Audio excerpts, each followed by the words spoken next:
I'm 65, and I've chosen to avoid certain neighbors and relatives. Here's why. Hello, friends. Today, I want to share a deeply personal and perhaps controversial decision I've made at this stage of my life. I've chosen to keep my distance from certain neighbors and even some relatives. I know this might sound harsh, but as I've grown older, I've come to realize that not every connection or relationship warrants the emotional energy it demands. Let me explain why. If you enjoy this video, please give it a thumbs up, don't forget to subscribe, and turn on notifications so you never miss an update. 1. Time becomes more precious. At 65, time feels like a treasure you hold tightly, knowing its value has grown immeasurably with each passing year. There's a clarity that comes with age, a sense of urgency mixed with calm acceptance. You begin to realize that the hours you once gave away so freely to obligations, meaningless conversations, and people who didn't truly care are no longer negotiable. Time in this stage of life is no longer just a resource. It is the essence of your existence, and how you spend it determines the peace and fulfillment you feel each day. Looking back, I often wonder how much of my time I let slip away in my younger years, driven by a sense of duty or guilt. I remember the endless favors for neighbors who rarely reciprocated, the family gatherings where tension hung heavier than joy, and the acquaintances who filled the silence but never truly understood me. In those moments, I didn't recognize the price I was paying, but now, at 65, the lessons are clear, and they've changed the way I approach every interaction. Time teaches you that not all relationships are equal. Some add meaning and warmth to your life, while others seem to take without giving. I've learned that saying no is not selfish, it's necessary. Declining an invitation to a gathering where I'll leave feeling drained or stepping away from a conversation filled with negativity is an act of self-preservation. It's not about shutting people out, but about honoring myself enough to choose how I spend these precious moments. What I've come to embrace most is the beauty of slowing down and savoring the little things, a quiet morning with my coffee, the way sunlight dances on the leaves in my garden, or even just sitting with my thoughts. These moments are no longer fleeting, they are the fabric of my days. Time feels richer when it's spent intentionally, and I've found that I'm more at peace with myself and the world when I let go of the constant pull to do more or be more for others. There's also a deep sense of gratitude that fills my heart when I reflect on the time I still have. I'm not in a race anymore, I'm on a journey of appreciation. Each day is an opportunity to find joy, to love myself and those who truly matter, and to let go of the distractions that once consumed me.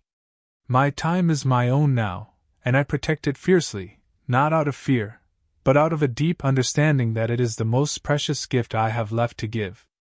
This clarity didn't come all at once. It was shaped by years of experiences, by mistakes I made in trusting too easily or spreading myself too thin.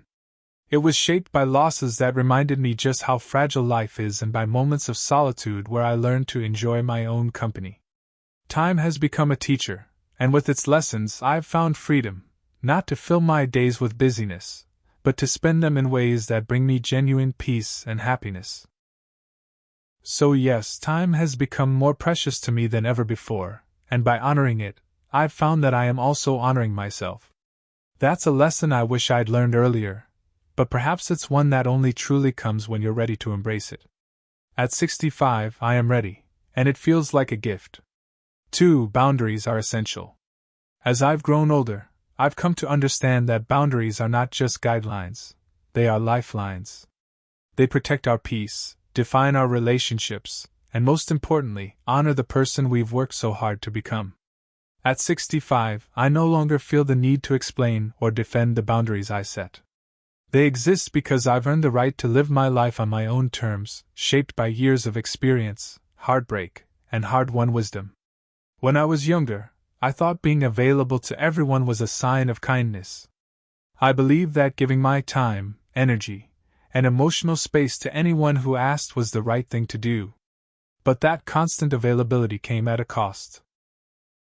I didn't see it then, but every time I said yes to something that drained me, I was saying no to myself. Over time, that imbalance leaves you weary, disconnected from your own needs, and yearning for a sense of control over your life. boundaries became my answer. They didn't appear overnight. It took years of self-reflection, mistakes, and courage to implement them. At first, setting boundaries felt selfish, almost cruel. How could I say no to a relative who needed help or a neighbor who wanted to chat endlessly about their problems?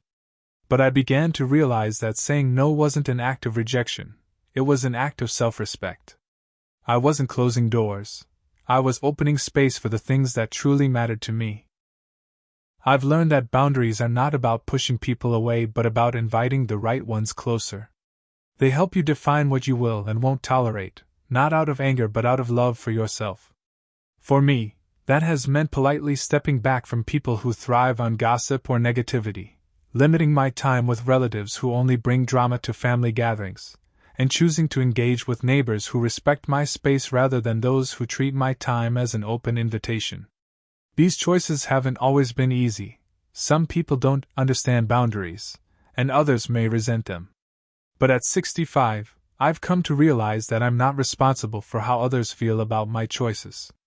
My responsibility is to myself, to ensure that my days are filled with peace and joy rather than stress and conflict.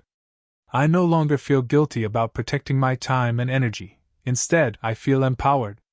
Setting boundaries has also taught me how to communicate more clearly. I've learned to say no without apology, to express my needs without hesitation, and to step away from situations that no longer serve me. These are skills I wish I had developed earlier in life, but I take comfort in knowing that it's never too late to learn. Each boundary I set reinforces my belief that I deserve respect from others and from myself. The most beautiful part of establishing boundaries is the freedom it brings. I now have room in my life for what truly matters, whether it's spending quiet afternoons with a good book, enjoying time with loved ones who uplift me, or simply sitting in my garden, savoring the stillness. My days are no longer dictated by obligations to others. They are guided by my own sense of purpose and joy.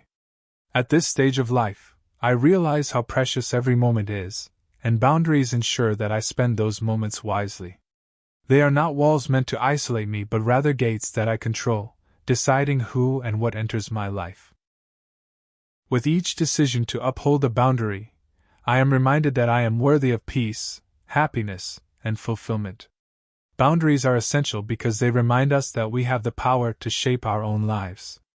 They give us the strength to choose what aligns with our values and the courage to let go of what doesn't. At 65, I no longer see boundaries as something to be feared or avoided. I see them as one of the greatest gifts I can give myself, a gift of peace, clarity, and the freedom to live authentically. 3. The truth about neighbors. At 65, I've come to realize that living near someone doesn't necessarily mean living with them. Neighbors are a peculiar part of life. They are people whose lives run parallel to ours, sharing the same streets, the same seasons, and the same views from their windows. Yet for all that proximity, the connection can often feel shallow, even burdensome. Over the years, I've discovered that navigating relationships with neighbors requires just as much discernment as managing family or friendships, and sometimes even more so. There was a time when I thought being a good neighbor meant saying yes to every favor, engaging in every conversation, and making myself available whenever someone knocked on my door. I used to feel obligated to be part of every neighborhood gathering, offering my time and energy to those around me, no matter how little we had in common. But as the years passed, I began to notice something unsettling. Not all neighbors respected boundaries, and not all interactions left me feeling uplifted. In fact, many left me feeling drained. Some neighbors thrive on gossip, turning every small event into a spectacle of speculation and judgment. Others feel entitled to your time and attention, dropping by unannounced or expecting you to prioritize their needs over your own. Then there are those who bring an air of negativity to every encounter, complaining endlessly or stirring up drama where none is needed. At 65, I simply don't have the energy or desire to be pulled into those dynamics anymore. What I've come to understand is that being neighborly doesn't mean sacrificing your peace. It's about striking a balance between kindness and self-respect.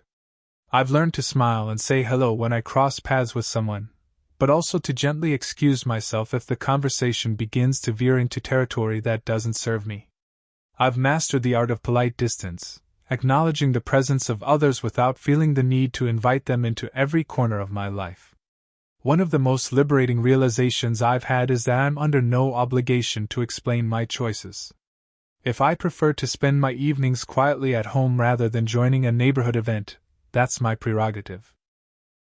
If I choose not to answer the door when someone shows up unexpectedly, I'm protecting my space, not being rude. At this stage of life, my home is my sanctuary, and I guard it fiercely. It's where I find peace, recharge my spirit, and create the moments of joy that sustain me. That doesn't mean I dislike all my neighbors or have shut myself off from the world, quite the opposite. I still enjoy meaningful exchanges with those who respect my boundaries and share my values. I've found that genuine connections with a select few neighbors, those who are kind, understanding, and respectful, can be a source of warmth and comfort.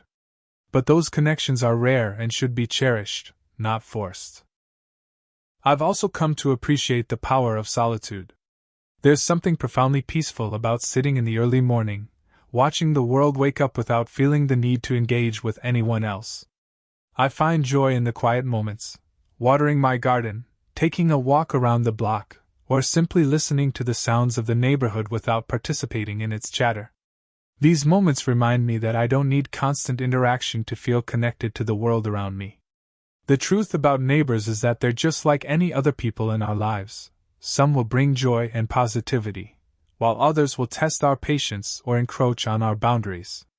The key is to approach these relationships with intention and clarity. At 65, I no longer feel the need to conform to anyone's expectations of what a good neighbor should be. Instead, I focus on being true to myself and creating a life that feels peaceful and fulfilling. The wisdom of age has taught me that it's not selfish to prioritize my own well-being. It's not unkind to step back from relationships that don't serve me, and it's not rude to protect the sacred space that is my home. These are acts of self-respect born from a lifetime of learning what truly matters. And at this stage of life, what matters most is living each day with intention, joy, and a deep sense of peace. That, I've found, is the real truth about neighbors. For family isn't always easy. As I've aged, one of the hardest truths I've had to accept is that family, while often a source of love and support, can also be one of the greatest challenges in life. At 65, I've learned that the bonds of blood don't guarantee understanding, respect, or even kindness. This realization has been both liberating and heartbreaking, forcing me to reevaluate my relationships and redefine what family truly means to me. When I was younger, I held on to the idea that family should always come first, no matter what. I thought that maintaining those ties, even at great personal cost, was a duty I couldn't shirk. But time has a way of revealing the complexities of relationships.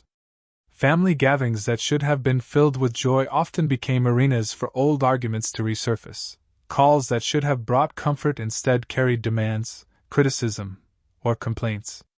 Somewhere along the way, I began to see how much of myself I was sacrificing to uphold connections that weren't built on mutual care. It's difficult to admit when family relationships become toxic. There's an inherent guilt in stepping back, a voice that whispers, "But they're your family." I've felt that guilt many times, but over the years I've come to understand that being related by blood doesn't give someone the right to hurt you, manipulate you, or take advantage of your kindness. Respect, trust, and love are earned, even within a family, and they must flow both ways to be meaningful. At 65, I've chosen to prioritize my peace over the societal expectation that family should always come first. This doesn't mean I've cut ties completely or harbor resentment. It simply means I've set boundaries to protect myself. If a family member brings more stress than joy into my life, I see less of them. If a conversation consistently leaves me feeling drained or diminished, I engage less. And if a relationship has no respect for my time, values, or well-being, I've learned to let it go. This process hasn't been easy. Letting go of family ties, even partially, feels like letting go of a part of yourself.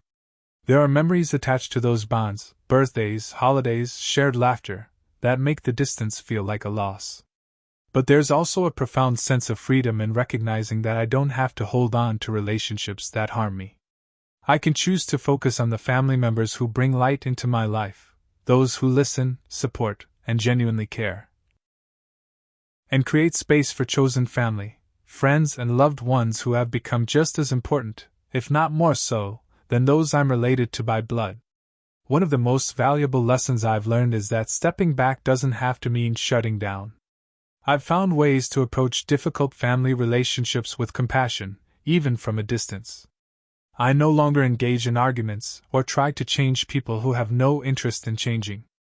Instead, I've learned to accept them for who they are while recognizing that I have the right to protect my own happiness. Family isn't always easy, and it's not supposed to be. These relationships are some of the most complex we navigate in our lives, filled with shared history, deep emotions, and conflicting expectations. But at 65, I've learned that it's okay to let go of the idealized version of family and embrace the reality of it instead. It's okay to prioritize your mental and emotional health, even if it means redefining what family looks like for you. The beauty of this stage in life is that it brings clarity. I no longer feel the need to please everyone or meet unrealistic expectations. I no longer chase approval or cling to relationships that leave me feeling empty. Instead, I focus on the connections that nurture my soul, whether they're with family, friends, or even myself. In doing so, I've found a sense of peace that I wouldn't trade for anything. Family isn't always easy, but it's a part of life that teaches us resilience, forgiveness, and the importance of self-respect. At this stage, I choose to carry those lessons forward, using them to create a life filled with love, not out of obligation, but out of genuine connection and care. That, I believe, is the truest definition of family. 5. The joy of solitude. At 65, I've discovered that solitude is not something to fear, but a gift to cherish. It's a quiet space where I can reconnect with myself, free from the noise of the world and the expectations of others. In my younger years, I might have mistaken solitude for loneliness, but now I see it for what it truly is, a sanctuary of peace, reflection, and self-discovery. Life has a way of pulling us in many directions. When we're younger, we're caught up in the demands of work, family, and social obligations, rarely stopping to ask ourselves what we truly want or need. Solitude often feels like a luxury we can't afford, or worse, something to avoid because it forces us to confront our thoughts and feelings. But with age comes a different perspective. I no longer see solitude as something imposed upon me, but as a choice I make for my well-being. The beauty of solitude lies in its simplicity. There's no need to explain yourself or meet anyone else's expectations. I find joy in the quiet moments of my day. A cup of tea in the morning as the world slowly wakes up, the rustle of leaves in my garden as I tend to my plants, or the soft hum of a favorite song playing in the background as I lose myself in thought. These moments remind me that peace doesn't come from external achievements or recognition, it comes from within. Solitude allows me to reflect on my journey, to revisit the memories that have shaped me and the lessons I've learned along the way. It's a time to take stock of the life I've built, appreciate the joys, and acknowledge the struggles that have made me who I am. In these moments of reflection, I find gratitude, not just for the good times, but for the resilience I've gained through the challenges.